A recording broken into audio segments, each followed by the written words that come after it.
එක දවසක් හරි වැස්සොත් නම් ඇට දෙක පෙගෙන්න නාගන්න තිබ්බා. එතකොට ජොන්ඩා මේ පෑවිල්ල හින්දා පුකේ මයිලොත් කරවෙලා තියෙන්නේ. මම බැලුවා ඒත් පුලුටු කඳක් එන්නේ කොහෙන්ද කියලා. වහිනව නේද?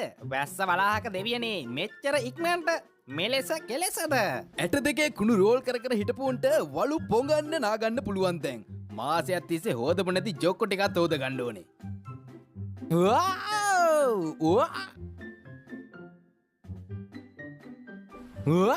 හුක්කනවා. මේ හරියෙන් යද්දින් එන්න බම්විලි කරවල ගන්ද. ඒ ලෙස කෙලෙසද උනේ? මම නොදනිමි. මාහට තව සොලොස් වසල් ලැබුවා පමණි. උන්ට හොඳටම වහිනවා. අපිට වැයි කළු විතරයි. සොලොසිය ලැබූ විගස හැමදේම කළ හැකියයි සිතන තොප මෝඩයකි. මෙලෙස කෙලෙස කරම්ද? ඔය ඇයි දෙයයන්ට නිර්වත පෙන්නලා හරි අපිට වැස්සගෙනත් දෙනවා.